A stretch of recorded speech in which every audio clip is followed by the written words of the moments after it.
इस कार्यक्रम के प्रसारण सहयोगी हैं श्री दिगंबर जैन बड़ा मंदिर, B73B, सेक्टर 27, नोएडा, उत्तर प्रदेश। संरक्षक श्री महावीर जैन, संरक्षक डॉक्टर SP जैन, संरक्षक श्री राकेश जैन, अध्यक्ष श्री पवन कुमार जैन, उपाध्यक्ष श्री निर्मल कुमार जैन, सचिव श्री अजय जैन, कोषाध्यक्ष श्री सुभाष चंद्र जैन, महासचिव श्री चंद्र प्रकाश जैन, प्रबंधक श्री सुबोध कुमार जैन, सदस्य श्री संदीप जैन, सदस्य श्री प्रमोद जैन, सदस्य श्री दिनेश जैन, सदस्य श्री राजीव जैन, सदस्य श्री MP जैन।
आज गुरुवार का दिन है और पुष्प नक्षत्र है, तो कहते हैं गुरु पुष्प नक्षत्र का योग बन रहा है।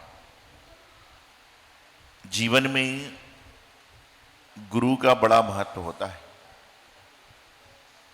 यूं कहा जाता है कि जिसके जीवन में गुरु नहीं, उनका जीवन शुरू नहीं।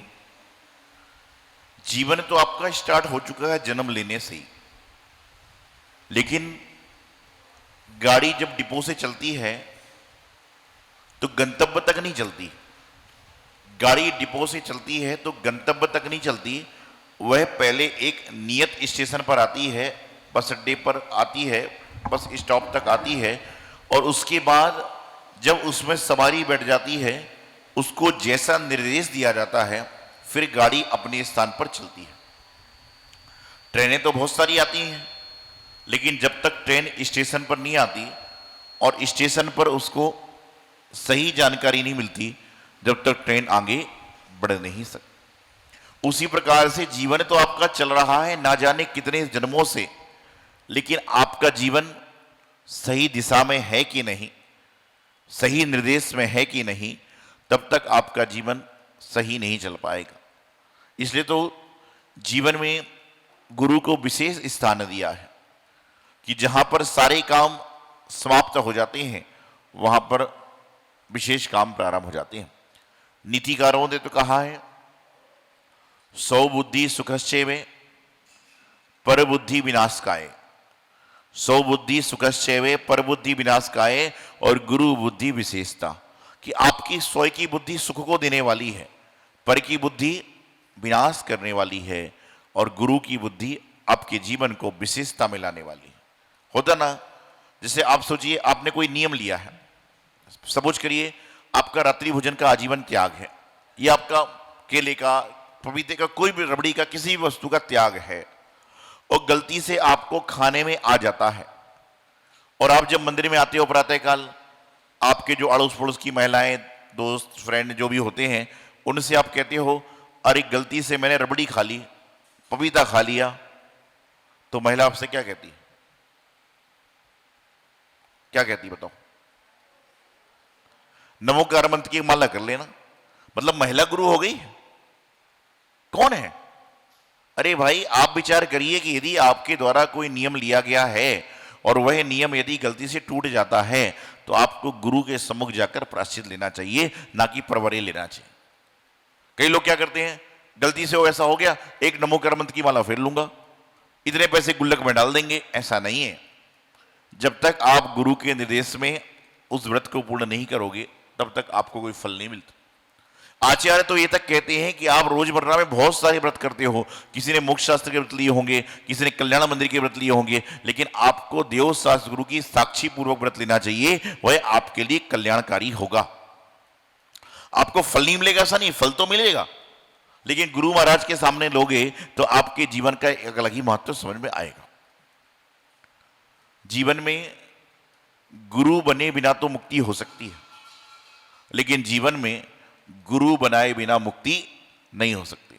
जरूरी नहीं कि हर इंसान गुरु बने, लेकिन यह जरूरी है कि प्रत्येक व्यक्ति के जीवन में गुरु का स्थान होना चाहिए, क्योंकि हमारे जीवन की जो गलतियां हैं, हमारे जीवन की जो सावधानियां हैं, हमारे जीवन में आने वाली समस्याएं हैं, उनका यही कहीं सही प्रदर्शन, सही दिग्दर्शन करते हैं तो वह हमारे निर्ग्रंथ गुरु हुआ करते हैं, बीतरागी देव शास्त्र गुरु हुआ करते हैं, जो आपके जीवन को सही दिशा और दशा में ले जाया करते हैं। आपसे कोई पूछे कि आपने फ्लाइट में सफर किया है, तो प्रत्येक व्यक्ति ने कई बार फ्लाइट में सफर किया होगा, लेकिन क्या कभी आपने फ्लाइट के जो ड्राइवर है उससे जाके पूछा कि आप फ्लाइट पहली बार चला रहे हो कि बहुत बार चला चुके हो? पूछा कभी आपने? कभी आप ट्रेन में बैठते हो तो ट्रेन के ड्राइवर से जाके पूछते हो क्या कि तुम कौन से नंबर पर ट्रेन चला रहे हो? आप यहां तक कि ऑटो रिक्शे वाले तक से नहीं पूछते। क्यों? क्योंकि आपको मालूम है कि जो पायलट है उसको प्लेन चलाना आती होगी। उसी प्रकार से जब आपके नगर में गुरु आ रहे हैं जिनके हाथे पीछी कमंडल है, तो उनको देखकर नतमस्तक हो जाइए कि जिनके हाथे पीछी कमंडल है मतलब वह हमारे दिगंबर गुरु हैं। कुछ सोचने विचारने की आवश्यकता नहीं है, क्योंकि जब आप अनजाने व्यक्ति को देखकर सोचते विचारते नहीं हो तो गुरु महाराज को देखकर क्या सोचना विचारना। आप तो ये सोचिए कि अब हमारे जीवन की सोच विचार समाप्त हो जाएंगे और गुरु की सोच विचार से हम चलेंगे तो हमारे जीवन का अलग ही कल्याण हो जाएगा। देव शास्त्र गुरु की महिमा अपरंपार है। देव शास्त्र गुरु को क्या कहा गया है? क्या कहा गया? पूजा पढ़ते ना, देव शास्त्र गुरु रतन तीन। क्या है? रतन कहा गया है। रतन किसे कहते हैं? रतन किसे कहते हैं बताइए? कीमती होते हैं। हीरे मोती जवाहरात को रतन कहा जाता है। वैसे रतन कितने होते हैं? 9। वैसे तो रतन कितने होते हैं? 9 रतन होते हैं। लेकिन उन्होंने क्या कहा? देव शास्त्र गुरु को रतन कह दिया कि ये जो देव शास्त्र गुरु हैं वो 3 रतन हैं। अब आप लोग भगवान जी के कमरे में आते, भगवान जी के मंदिर में आते हो, भगवान जी जहां पर विराजमान हैं उसको क्या कहते हैं? जहां पर देव विराजमान होते हैं उन्हें क्या कहा जाता है बताइए? गंध कुटी कहा जाता है। क्या कहा जाता है? क्योंकि मंदिर जो है ना वो समोषण का प्रतीक है। समोषण में भगवान विराजमान होते हैं। तो कहां पर विराजमान होते हैं? गंध कुटी पर विराजमान होते हैं। और गंध कुटी में भगवान के मुंह कितनी जगह होते हैं? चारों दिशाओं में। समोषण आपने पंचनाग में समोषण देखा होगा, या फिर आपने कहीं ऐसी वेदी देखी होगी जो चतुर्मुख वेदी होती है, देखा होगा ना आपने। ऊपर समोषण को ले लीजिए या विद्वान विष्णुशंकर को ले लीजिए, आप देखोगे चारों तरफ भगवान विराजमान हैं। तो क्या होता है? ये गंध कुटी का प्रतीक है। वेदी जो होती है वह गंध कुटी का प्रतीक होती है और यहां पर चारों दिशाओं में भगवान विराजमान हैं। तो इसलिए जब हम परिक्रमा लगाते हैं तो क्यों लगाते हैं? कि उत्तर दक्षिण पूर्व पश्चिम चारों दिशाओं में भगवान विराजमान हैं, तो हम उनकी वंदना कर रहे हैं। अब एक बड़ा ज्वलंत प्रश्न है कि मंदिर जी में परिक्रमा कितने बजे तक लगाना चाहिए? बताओ, परिक्रमा समझते हो? तो मंदिर जी में परिक्रमा कितने बजे तक लगाना चाहिए? मेरी बात समझ में आ रही है आप लोगों? हाँ,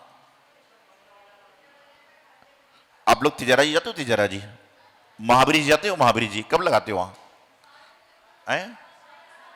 अरे यही तो मैं कहना चाह रहा हूं कि तीर्थों पे जाते हो तो रात को 9 बजे जा रहे हो तो भी लगे हो, और मंदिर में ऐसा नहीं है। समझना है आपको, मंदिर में परिक्रमा लगाने वाला कोई विधि विधान नहीं है। ये तो पहले के जमाने में लाइटें नहीं होती थी, अंधेरे में कोई जीव जंतु ना हो जिससे आपको नुकसान भी हो जाए और उसको नुकसान भी ना हो, इसलिए क्या होता था उसकी बात बताते थे। अब कई मंदिरों में वेदी 3 है, जैसे अपने मंदिर में है। अब आप मान लीजिए उस वेदी के दर्शन करोगे तो आप पीछे से ऐसे ही आता है, जिनवाणी लेने जाना तो पीछे जाना पड़ेगा। इसलिए कई चीजें समझने की होती हैं। मंदिर में घंटा कब तक नहीं बजाना चाहिए? कोई कहता है 12 बजे तक मत बजाओ, कोई कहता है 2 बजे तक मत बजाओ, और जब तिजारा जी, महावीर जी, कचरे जी आते तो 6 बजे भी बजाओ। भाई बात समझने की है कि घंटी आदि बजाने का प्रतीक क्यों है। अच्छा, आप मंदिर में आके घंटी बजाते क्यों? बताओ पहले तो, बात की बात तो है, क्यों बजाते हो घंटी? घंटी क्यों बजाते हो बताओ मुझे आप। अच्छा, भगवान सो रहे हैं तो उठ जाएं ऐसा? अच्छा, ऐसा नहीं है तो क्या है? घंटी बजाने का प्रतीक क्या है? जो आप जब कह रहे कि जो देवता आदि रास्ता देते हैं तो निश्चय निश्चय क्यों कहते हो फिर? ओम जय जय नमोस्तु नमोस्तु निश्चय, उसका मतलब क्या है? कि हमें स्थान दो। तो घंटी बजाने का लॉजिक क्या है? तो कहते हैं कि घंटी बजाने की कई सारे तत्व होते हैं। जब आप मंदिर जी में घंटी बजाते हो तो उस समय आपका जो मनोविज्ञान है, आपका मस्तक है, वह भी पूरा एकाग्र हो जाता है कि हम मंदिर में प्रवेश कर चुके हैं। दूसरी बात, आपकी घंटी बजाने की जो भाव होते हैं, घंटी कई तरह से बजती है। जब श्री जी का अभिषेक होता है तो घंटी जोर जोर से बजती है। क्यों? आस पड़ोस के लोगों को मालूम चल जाए कि श्री जी का अभिषेक प्रारंभ हो चुका है। तो घंटी बजाने का तात्पर्य यह नहीं है कि आजू बाजू रास्ता मिल जाए, बल्कि घंटी बजाने का तात्पर्य होता है कि हमारा जो मन है, हमारा जो मस्तिष्क है, वह पूरा स्थिर हो जाए कि मैं मंदिर में प्रवेश कर चुका हूं। अब कोई घंटी 3 बार बजाता है, कोई घंटी 7 बार बजाता है, कोई घंटी 9 बार बजाता है, कोई घंटी 1 बार बजाता है, और कई तो घंटी बजाते ही नहीं होंगे। ऐसे भी जीव हैं। और कई जगह तो मंदिरों में बड़े बड़े घंटे नहीं घंटे होते हैं। लाल मंदिर तो सबने देखा है, एक घंटा ना बड़ा, बहुत बड़ा, उसपे घंटा कर्ण यंत्र लिखा हुआ है। एक्चुअली में घंटों पे पहले पूरा यंत्र लिखा जाता था और यंत्र लिखने के बाद में घंटी बजाई जाती थी। तो जब घंटी बजती थी तो जैसे झंडा फेरता ना, तो झंडा फेरता है तो पूरी दिशाओं में उसका जो है मंत्र जाता है। उसी प्रकार से जब घंटी बजती है, घंटा बजता है, तो उसका जो मंत्र है, प्रभाव होता है, वह सभी के मन मस्तिष्क पर, सभी के रोग विकार नाशन करने के लिए होता है। लेकिन बस बचपन में कूद कूद के घंटी बजाते थे, बचपन में कूद कूद के घंटी बजाते थे, और बचपन में माता पिता की गोद में घंटी बजाते थे, और अब बुढ़ापे में कई डंडे से घंटी बजाते हैं। जिनके हाथ में चलना नहीं आता ना, डंडी हाथ में, तो डंडे से घंटी बजाते हैं। घंटी बजाते बजाते उम्र बदल गई, समय बदल गया, लेकिन घंटी बजाने के पीछे होता क्या है ये किसी को नहीं पता। मंदिर में आए, अर्घ्यम नृपामति स्वाहा। कौन से भगवान जी का अर्घ्य है भैया, ये तो पता ही नहीं है। मंदिर में आ रहे हो, अर्घ्यम नृपामति स्वाहा। महाराज जी कमरे में आए, अर्घ्यम नृपामति स्वाहा। कौन से महाराज जी हैं? अरे कोई भी हो, महाराज जी तो महाराज जी हैं। ऐसे ही हुआ अभी 3 दिन पहले। 3 दिन पहले क्या हुआ, सुबह सुबह एक भक्त आया। उस दिन दरवाजा थोड़ा लेट खुला, 7 सवा 7 हो गई। श्रीफल लेकर आया होगा कि भाई महाराज जी के दर्शन करूंगा, श्रीफल चढ़ा दूंगा। अब महाराज जी के दर्शन नहीं हुए। उसने श्रीफल साथ वाले आदमी को दे दिया। बोले नरियल रख लो। बोले क्यों? बोले आज तो महाराज जी को चढ़ा नहीं पाया, कल आकर चढ़ाऊंगा तो तुमसे वापिस ले लूंगा। अरे श्रीफल लेकर आया था, भगवान के सामने चढ़ा देता, जिनवाणी के सामने चढ़ा देता, आप भावों से चढ़ा देता। ऐसे ऐसे जीव हैं कि वही चाहते कि हम मंदिर में यदि चावल लेकर आए हैं और भगवान महावीर स्वामी के प्रतिमा के सामने चढ़ाना है और दरवाजा बंद हो गया तो मानिस स्तंभ पे नहीं चढ़ाएंगे, वो वापिस लेके चले जाएंगे। अरे भाई तुम मंदिर में प्रवेश कर चुके हो, ये आपका जिनायतन है, जिन चैत्य है, जिन चैत्यालय है, जिन मंदिर है, यहाँ का तो गेट से लेकर कण कण पवित्र हो जाया करता है, क्योंकि यहां पर क्या है, भगवान का समोषण लगा हुआ है और उस दिव्य समोषण में शास्त्र विराजमान है। और जब गुरु विराजमान होते हैं तो समोषण पूरा शोभायमान हो जाता है, अर्थात देव शास्त्र गुरु तीनों एक साथ में विराजमान होते हैं तो समोषण की अनुपमा झलक जाती है। तो बता रहा था कि जीवन में गुरु का विशेष महत्व होता है। लोग तो कहते भी हैं कि हरि रूठे प्रभु ठोर है, गुरु रूठे नहीं ठोर।